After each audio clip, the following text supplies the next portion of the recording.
En esta ocasión vamos a conectarnos con la experiencia y conocimiento de unidades de información especializadas que afrontan retos muy particulares.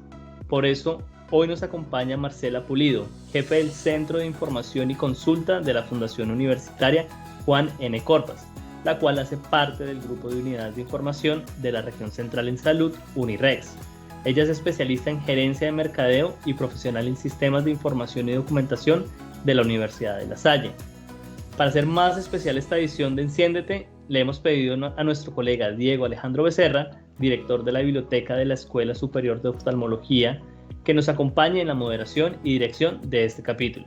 Adelante. Marcela, ¿cómo estás? Es un gusto saludarte. Bienvenida a este espacio de Enciéndete y muchas gracias también al equipo de IGNE por invitarme a ser parte de este podcast y de esta sesión. Marcela, quisiera que nos contaras más acerca de tu trayectoria profesional, que nos cuentes un poco de ti para, digamos, que las personas que nos escuchan, entremos en contexto de justamente tu experiencia y de tu trayectoria. Bueno, muchísimas gracias, Diego. Igualmente para Ignite y todo su equipo de trabajo que pues me contactan con esta iniciativa que parece súper creativa y que aplica muchísimo para este contexto. Entonces, pues muy feliz, muchas gracias. Bueno, yo pues ya como lo dijo Diego y lo dijo Mauricio, soy bibliotecóloga de la Universidad de La Salle, me gradué en el 2015 y el año pasado inicié una especialización en gerencia de mercadeo. Entonces pues ya por fin soy especialista en gerencia en este momento de mercadeo. Pero pues dentro de mi trayectoria profesional puedo contar que llevo 12 años en la Universidad Juan N. Corpas y allí es donde me he formado más en este tema de bibliotecas universitarias especializadas, pero también he tenido la buena opción de que puedo ir avanzando y que la universidad también ha crecido. En este momento estamos en proceso de acreditación institucional porque el objetivo además es convertirnos en una universidad que tenga todas las áreas del conocimiento. Entonces, hace 45 años inicia todo este tema de ser fundación universitaria con un centro de práctica clínica. Entonces, pues el programa más fuerte es medicina. Hace 6 años está enfermería y hace 3, 4 años está la Facultad de Ciencias Humanas y Sociales en Educación y pues lleva más de 15 años también un programa de música. Entonces, ha tenido un componente multidisciplinar, sin embargo, pues el fuerte ha sido hasta hace unos 5 años estar muy centrados en ciencias de la salud. Yo inicio como auxiliar de biblioteca pues desde un curso que hice en el SENA en el 2005, estuve en la Universidad Nacional, pasé a la Fundación Universitaria Minuto de Dios y tener la oportunidad ya de estar en la Corpas es porque además vivía en Suba, tenía una hija pequeña, entonces como que todo se va sumando y es una universidad que permite que uno vaya creciendo a nivel personal y profesional, entonces cursos, seminarios, talleres, congresos.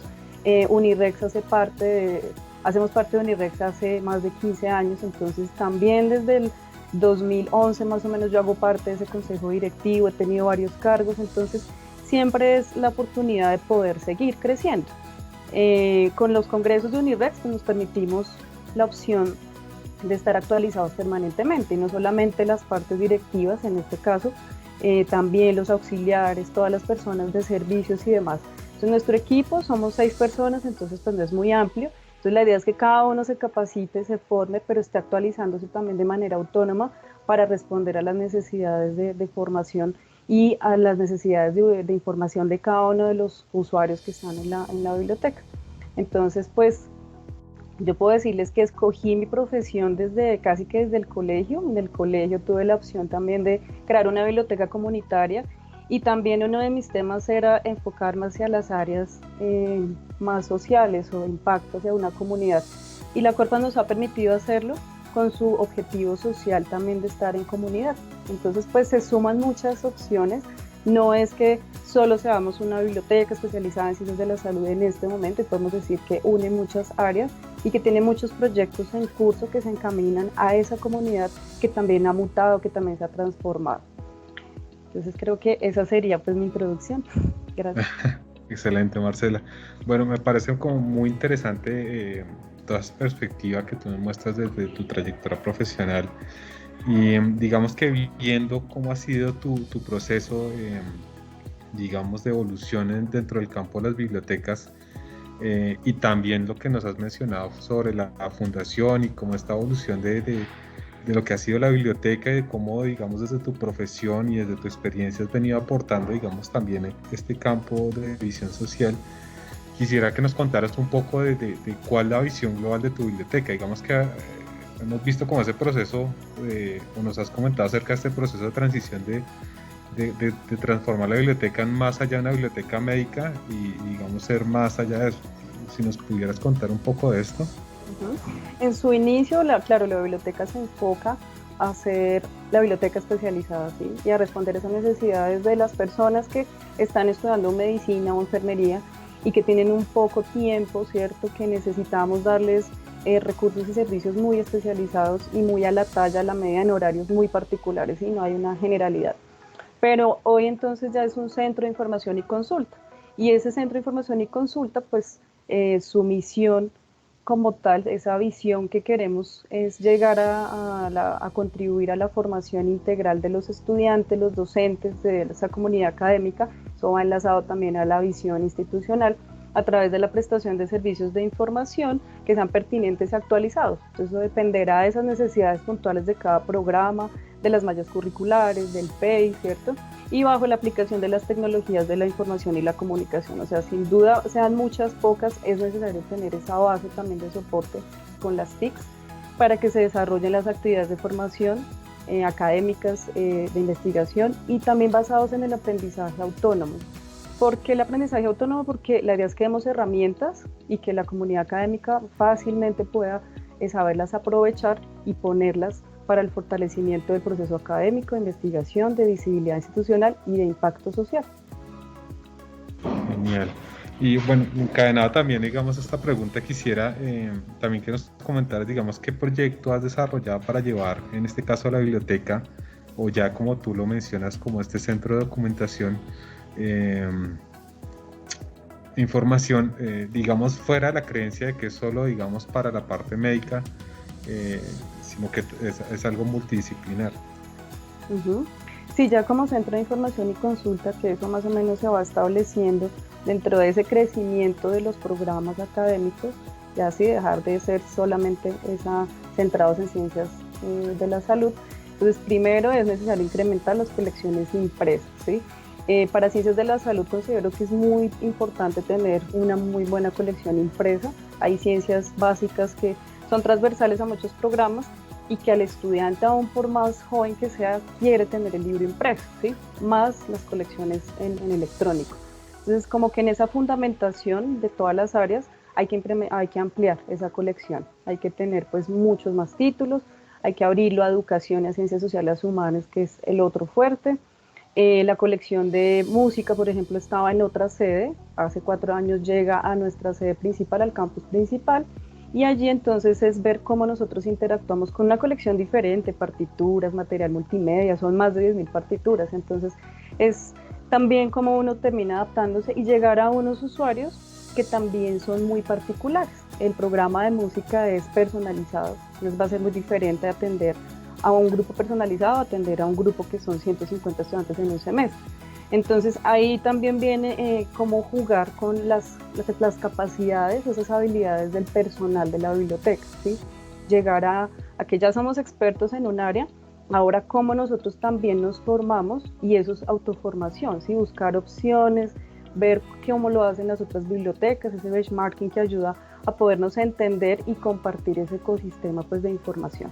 También buscamos opciones a través de intercambio bibliotecario, a través de donaciones o canje para tener una colección de literatura. Sentíamos que la literatura, y desde ahí encaminado a promoción de lectura, entonces era mucho más fácil acercar a la comunidad y ver que ya no éramos solamente un área, ¿sí? Cómo abrirnos. Entonces ahí vinieron temas como la lúdica, como un elemento integrador de la comunidad. Hicimos concursos en donde lográbamos que se apropiaran del espacio estudiantes de primer y segundo semestre de todas las áreas, de todos los programas.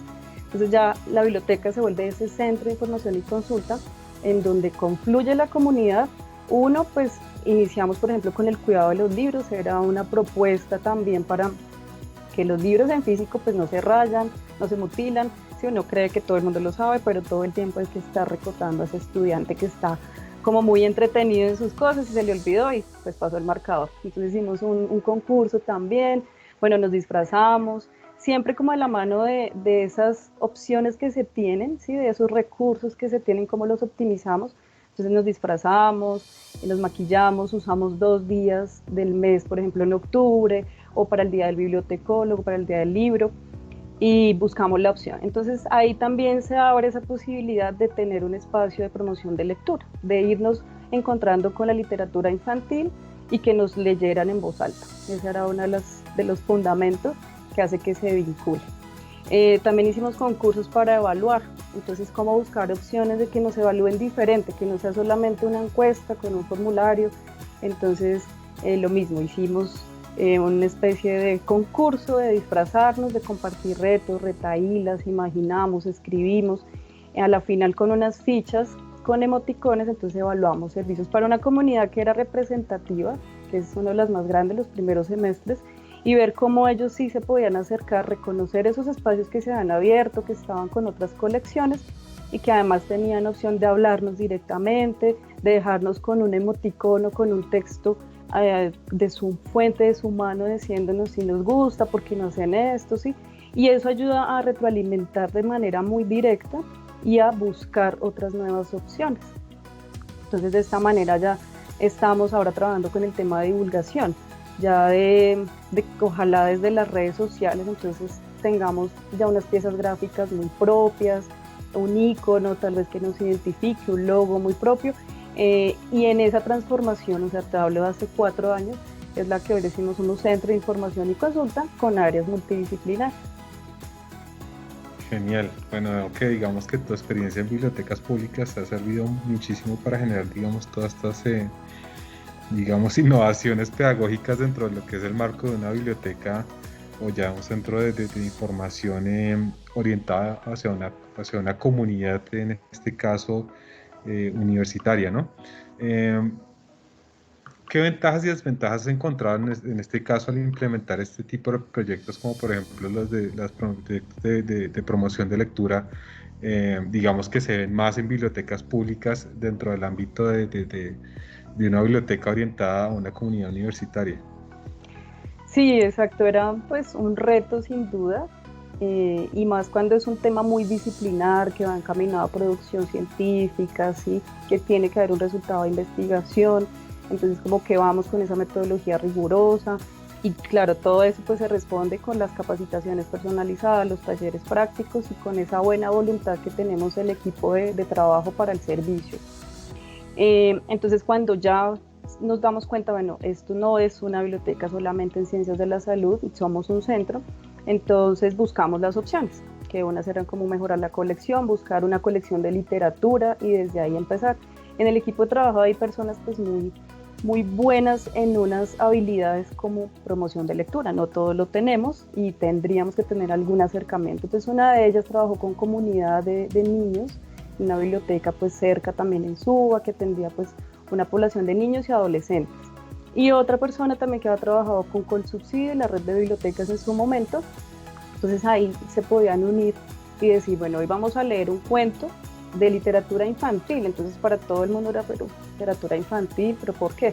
Porque de allí te puede llegar más la lectura, ¿cierto? Te puede como tocar y mantener creyendo que es para niños, pero la literatura infantil también hace reflexiones pues de adultos, de condiciones sociales, de, no sé, de momentos difíciles de la vida. Entonces así los chicos se fueron pues captando. Tuvimos talleres pues con docentes, como les decía, en esas fechas como importantes donde la comunidad está esperando una actividad, ¿cierto?, de integración. Con las personas de servicios generales trabajamos y desde el año pasado entonces buscamos la opción de Libro al Viento, este programa pues de IDARTES, que es el Instituto Distrital para las Artes, que tiene esta colección para ir a tener opciones de lectura en espacios no convencionales. Y es una colección muy sencilla pero muy bien estructurada para que tú la lleves en el bolso, la leas en el bus, y así mismo era lo que nosotros decíamos, pues El estudiante que no tiene la opción de tener 3 horas de ir y sentarse a leer o de cargarse un super libro, o porque probablemente tiene que darse un libro muy grande, pues qué chévere que pueda tener una opción de un pequeño libro que lo atraiga también, y de pronto pues hablemos de fábulas.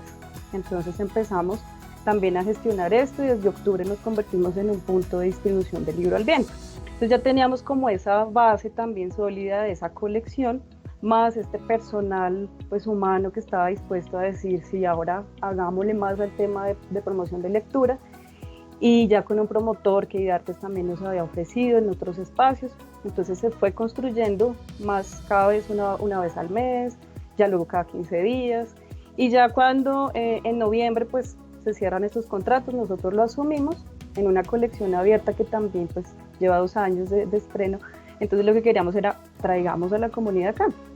Entonces busquemos los libros que puedan impactar en este momento y que puedan tener a los chicos pues aquí como bien captados. Entonces trabajamos con unos docentes desde el área de, por ejemplo, rotación de pediatría, ¿sí? Entonces era encontrar ese momento donde podíamos decir, claro, pediatría pues tienen que ir a estar con los niños, ¿qué otras opciones hay? Pues leerles cuentos. Entonces ya ellos se volvían niños y era muy curioso verlos como muchos pues desconocían estas obras de literatura clásica, ¿sí? Entonces se captaba y se mantenía. Y se convirtió a cada 8 días. Entonces, listo, seguimos con la virtualidad, pues realmente uno, como lo descubrió, es que es una gran oportunidad porque ya podemos tener a una persona que nos apoye desde cualquier lugar del mundo. Y eso pues fue lo que generó que en este momento se mantenga cada 8 días, tenemos invitados especiales, ya no solamente la colección del libro al viento, es como la colección del libro al viento nos trajo hoy a decir, tenemos autores, literatos, docentes, ¿sí? Personas con otra experiencia en este ámbito de promoción de lectura, cuéntenos. Entonces nos han hecho talleres, nos han hablado de sus obras, contamos con la suerte también de que un estudiante de música, este espacio pues lo unió tanto que ha escrito también poesía, entonces ha sido maravilloso. De nuestros compañeros pues también se han motivado a escribir. Entonces ya con la virtualidad hemos tenido 22 sesiones, 17 invitados, incluso una persona que está en Brasil, desde otras ciudades también. Y ha surgido otro proyecto que estamos apoyando a IDARTES para caracterizar esos lectores del libro al viento. Y ahí se sumó otro grupo que quiere escribir una autobiografía lectora y ver cómo ha sido ese proceso lector y cómo llega a hoy en medio de la virtualidad, tocado no desde qué momento de la infancia o de la adultez, cada uno con una historia muy particular. Entonces confiamos que de ese proyecto pues resulte un escrito, una publicación. Estamos hablando de podcast también o de videos, entonces vamos a ver qué surge, pero sí ha sido muy, muy beneficioso, han sido más las ventajas que las desventajas, que hoy nos llevan a decir es un resultado muy interesante para la comunidad. Bueno, pues es muy interesante todo lo que nos cuentas y pues digamos personalmente me gustaría felicitarte porque digamos que yo he trabajado en varias bibliotecas digamos universitarias especializadas y dentro de esto digamos que siempre ha estado como muy marcado el tema digamos del servicio orientado como en función de la investigación y no tanto digamos de la promoción de lectura digamos como en el marco que tú lo manejas, como lo manejan las bibliotecas públicas y por ejemplo vincular digamos a la comunidad de esta manera en que lo has hecho es algo digamos en este caso admirable y debería ser un referente para las demás bibliotecas universitarias que digamos que quieran abordar también este tipo de programas. Bueno, digamos que dejando un poco de lado, digamos, esta parte, digamos, de cómo ha sido la visión o el trabajo que ha realizado, quisiera, pues, digamos, hacer una mención también y preguntarte cómo ha sido en este caso el proceso de adaptación desde el Centro de Información dentro del marco de la pandemia, cómo has apoyado a los usuarios, si han continuado con los procesos de alfabetización, cómo ha sido, digamos, este desafío, cómo lo has afrontado. Bueno, ¿cómo ha sido ese proceso? Pues digamos que nosotros estábamos en marzo, como 15, como que se oye que hay una pandemia y, ok, ya el 22 nos llegó la pandemia acá, hay que irnos a cuarentena, nada que hacer. En esa semana lo definimos en 2 días Como les digo, es fundamental que el equipo de trabajo esté pues atento a eso, que no haya resistencia al cambio. Entonces fue decir cuáles son las estrategias. Nada, tenemos material por catalogar, organicémoslo y llevémoslo a la casa. Pues la universidad igual nos proveyó de computadores, los equipos, entonces también. Es decir, que al final de esa semana cada uno ya estaba en su casa con los materiales para trabajar, quien hacía catalogación, quien estaba pendiente de revisar registros en el sistema. Las capacitaciones que ya estaban programadas sencillamente se pasaron a Meet. Nosotros pues tenemos toda la suite de Google, entonces era muy fácil decir listo, Meet. Y activamos pues los servicios de Hangouts, que es el chat también de Google, y un WhatsApp. Tenemos CDS, entonces se habilitó la pestaña pues más visible de cómo contactarnos con el bibliotecólogo, y lo que se hizo fue empezar a trabajar con comunicaciones. Es decir, que a las 2 semanas prácticamente ya teníamos piezas gráficas diseñadas para cada una de las capacitaciones, las montábamos en redes sociales, por correo, entonces todo fue muy rápido. Realmente fue adaptarnos a lo que ya pues veníamos haciendo de alguna manera, pero ahora solamente en un espacio pues virtual. ¿Qué más hicimos? Tener documentos compartidos, reuniones virtuales todo el tiempo que también nos ayudaban a ver cómo funcionaban las herramientas, porque claro, siempre hemos tenido reuniones virtuales, pero no en esta cantidad. Entonces era eso. Se generó un protocolo de comunicación entre los estudiantes y los docentes, o sea, las personas que lideramos espacios de formación, que es básicamente mantenernos como en ese espacio de respeto, de abrir la cámara, de saludarnos y de dar unos minutos para que se vayan conectando. Y todo eso fue un aprendizaje del día. Cuando una persona daba capacitación especializada ya en la sala de informática para 35 personas máximo, ya fue que todos estuviéramos dando capacitación dentro del tema que manejábamos con los recursos que habían, adicional entonces desarrollar otras, y esas habilidades, esas capacidades se fueron pues haciendo más fuertes, y hoy hay 3 personas que están dictando capacitaciones en este espacio virtual. Entonces es eso mismo, no solo para estudiantes, no solo para docentes. Veníamos en proceso de adquirir una nueva herramienta, entonces era como, ¿y ahora qué hacemos? Igualmente, habilitar lo virtual y hacer un seguimiento de esas personas que participan, cómo le pareció, fue claro, evalúenos y cuéntenos qué otras cosas quisiera también tener, qué otras capacitaciones, qué otros temas. Entonces unas pequeñas encuestas muy sencillas que hacen que nos puedan decir, no, me parece que deberíamos tener más capacitación en este tema, o este tema ya está muy trillado, ¿sí? Entonces se fue como adaptando también. Usamos otras estrategias como hacerles unos pequeños quizzes de comprensión realmente de los temas, usando quizzes, Kahoot. Entonces cuando vemos que esto se hace muy dinámico y que el estudiante está más participativo, entonces se hace 1 o 2 preguntas en cada sesión, al final se hace como un pequeño quiz y se les enseña a usar también esta herramienta. Entonces Quizzes, Canva, Genially, son herramientas que conocíamos y que algo manejábamos, pero tuvimos que entrar a usarlas, a revisarlas para darlas también las capacitaciones.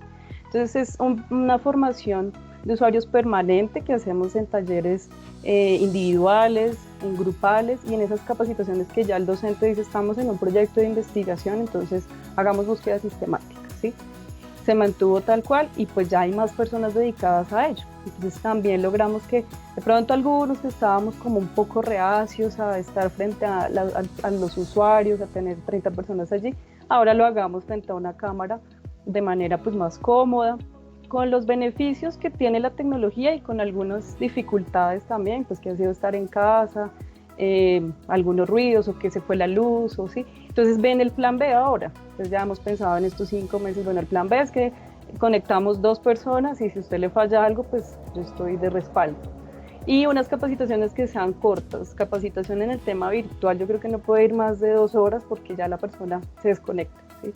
Y si no lo tienes con la cámara y demás, entonces se vuelve todo un reto, pero que se resolvió en tiempo pues muy rápido y que es satisfactorio en este momento porque pues nada se ha detenido, todos los procesos afortunadamente han podido pues seguir en curso. Bueno, son digamos que excelentes noticias, y digamos que hace un proceso de adaptación bastante bueno, y pues el tema de que tengas tus usuarios digamos aún motivados y conectados con la biblioteca, ¿no? Quisiera preguntarte justamente dentro de todo este proceso que tú has llevado, y veo que tú también has trabajado con o un documento que es relacionado con el fortalecimiento de, digamos, en este caso de los bibliotecólogos en Colombia, un documento de la IFLA, creo que es. Quisiera preguntarte tú cómo es el panorama de las bibliotecas universitarias en este caso, en concordancia con el efecto que ha generado esta aceleración de la virtualización obviamente por efecto de la pandemia. O sea, ¿cómo crees que en este caso va a impactar esto y cómo sería el panorama? Bueno, digamos que hay varias cosas. Yo sigo siendo muy positiva en el tema de que eso es una de las mejores oportunidades, que tú puedas estar en un espacio y te detengas en un momento del tiempo sin detener tu vida, ¿sí? Pero sí cambiando y transformándote. Entonces, la pandemia lo que hace es transformarnos. Ya la vida no va a ser igual después de esto. O sea, algo nos tuvo que quedar para poder reflexionar y decir con qué puedo seguir o con qué me detengo, y qué cambio. Entonces, para las bibliotecas va a ser lo mismo, porque si estamos en un ambiente universitario, esto también va a cambiar. Ya va a ocurrir la misma situación de que si pensábamos en la virtualización de algunos programas o de tener una modalidad, una bimodalidad en la presencialidad y la virtualidad, y lo teníamos como esperando a tener, no sé, más recursos, más personal, más tecnología, en este momento podemos decir que con lo que hay, lo podemos optimizar y llegar a esos usuarios que definitivamente, si mañana tenemos la opción de ir a la universidad nuevamente, habrán unos que no van a poder ir por la situación que se está viviendo. Entonces, ¿cómo vamos a manejar esas dos opciones de tener unas personas en presencial y otras en virtual? Entonces, sigue siendo para mí una oportunidad. No estoy de acuerdo, por ejemplo, con esta teoría de que las bibliotecas físicas van a desaparecer y todo se va a volver virtual. Tampoco. Siempre va a haber un equilibrio, porque nuestra experiencia con el usuario es que al usuario le sigue gustando lo físico, lo tangible, ¿sí? Entonces es ver cómo vamos a mediar con todas estas necesidades de información de los usuarios. Entonces, para nosotros, por ejemplo, ha sido pues muy valioso no evaluar en globalidad, sino evaluar en esas particularidades. Entonces, cada programa es individual, cada semestre es muy particular. Luego, cada grupo, cada persona pues va a tener unas necesidades. Claro, no vamos a llegar al 100% a preguntarles exactamente usted qué desea, pero sí podemos tener algunas líneas que nos enfocan a crear esos productos, esos servicios de información que de verdad respondan a esas necesidades.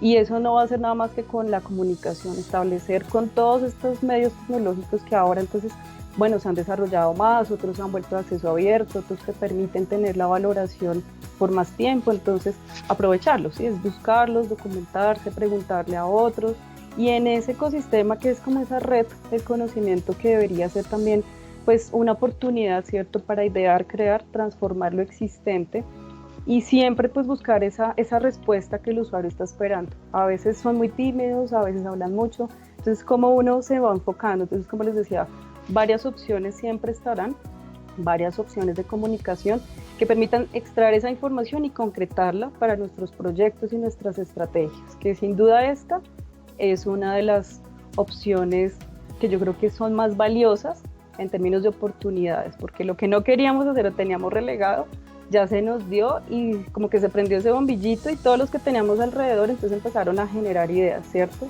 Y de irnos adaptando. Ya cuando volvamos, pues con todas las medidas de seguridad y los protocolos que se están estableciendo, pues igual se seguirá dando este asunto.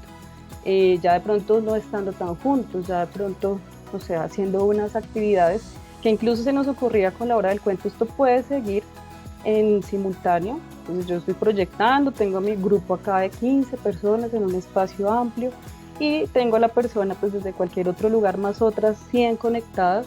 Entonces así pueden ser las capacitaciones, la formación de usuarios. Entonces van generándose otras ideas sencillamente para que este pues proceso se tome de la mejor manera.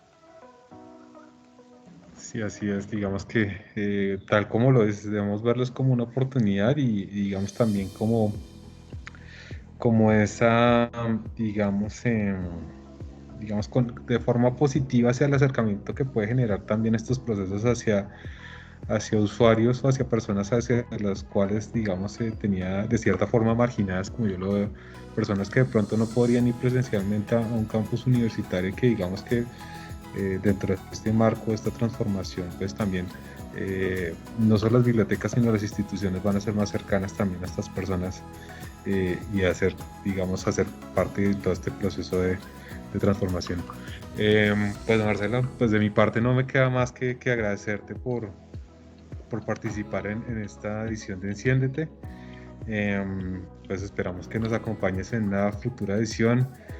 Sobre todo nos parece interesante, por ejemplo, hablar de Unirex y de las redes de bibliotecas y cómo en este caso se comparten y se apoyan en este caso las bibliotecas médicas.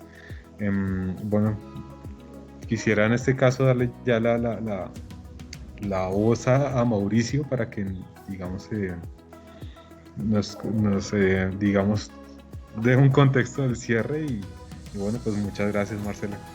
Muchas gracias a ustedes. Y claro que sí, sería excelente contar con un espacio para Unirex, que tenemos también unas propuestas de cómo contar esas experiencias en promoción de lectura sin experiencia, sin recursos, que ha sido muy valioso y gratificante. Entonces les estará llegando información también. Probablemente el 18 de septiembre tenemos una actividad muy interesante de ver esas experiencias, entonces también están invitados. Bueno, muchas gracias Marcela, muchas gracias Diego. Para cerrar, simplemente destacar que la experiencia que nos plantea Marcela está encaminada hacia algo que están sobre lo que se están orientando las unidades de información hoy, ¿no? Es brindar servicios más allá de lo tradicional. Responde también a una lectura pues, de las comunidades, de los usuarios, de las oportunidades y del entorno, y es muy bonito encontrar cómo finalmente, pues digamos en el caso de Marcela, que el referente que tenemos en las ciudades, que es una universidad con un enfoque, una fortaleza hacia el área médica, pues está pensando y está realizando acciones mucho más allá de eso. Y eso es bonito porque es la suma de acciones que le dan un valor también agregado a la unidad de información, bien sea, como en este caso, al centro de investigación, el centro de información y consulta. Centro de información y de consulta, exacto, que incluso pues es una apuesta también por posicionar ese nombre que también debería llevar hasta la lectura, ¿no? Porque hace parte de todas las estrategias que ustedes están desarrollando. Bueno, pues finalmente agradecer nuevamente e invitarlos a que sigan conectados a Enciéndete. Estaremos también subiendo este episodio a nuestro canal y estará disponible también en las plataformas de Anchor, de Spotify y bueno, todas las plataformas que estamos utilizando. Gracias. Muchas gracias. Gracias. Listo, entonces ahí cortamos, ya después toda la magia de la edición. Hagan mucha magia.